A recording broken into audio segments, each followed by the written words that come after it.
beg your pardon? How Congratulations. I'd like to know how things are with John Adams. how things are with Mr. Adams and myself? Well, I can assure you, sir, in my retirement, I seek indeed a reinvigoration of our collaborative efforts, of our correspondence. It would not have been so welcome during my years as president.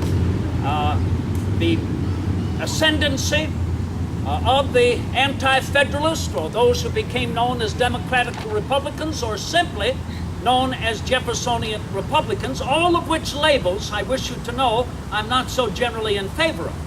I continue to pronounce, if my platform is to be known by any label or any intention and identity, then let us be known simply as the spirit of '76. That we do not wish to fall back beyond the days of our American Revolution, but rather to continue to move forward for the greatest good for the greater number. And the fact that though President Adams was not elected to a second term, and the presidential election of 1800 resulted in a stalemate as to whether it would be successfully myself or Colonel Aaron Burr, that we engaged that argument in recognition that we have the liberty to do so. And it was finally appeased, and I was elected. And yes, produced a political tumult during those last weeks of Adams' presidency, where the Federalists initiated the Federal Judiciary Act of 1801, creating 16 new federal judicial districts for all of our 16 states at the time, and then, as I have come to understand, imposed upon President Adams to appoint judges of the Federalist political opinions to these new 16 benches.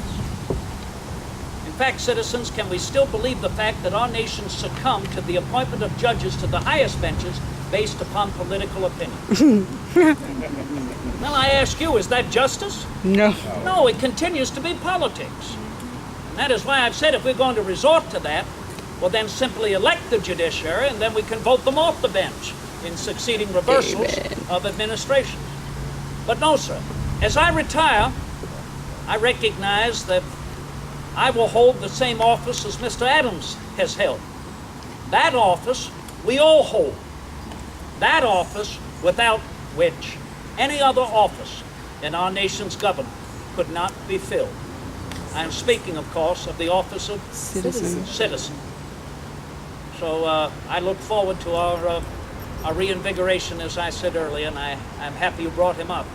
Now, I will not deny, it's even been printed in the newspapers, that he can be vain and irritable. But I cannot escape it. I have written it and said it as well. But that is the only ill I can say about him. Otherwise, you cannot be in his presence but a few moments and feel a great affection for him, and rest you assured that affection still lingers.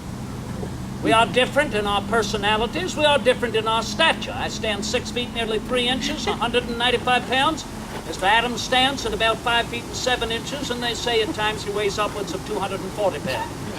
But regard, sir, regard, that as he was the North and I was the South, many consider the American Revolution, we recognize the necessity of our union, e pluribus unum, and particularly the necessity of maintaining it.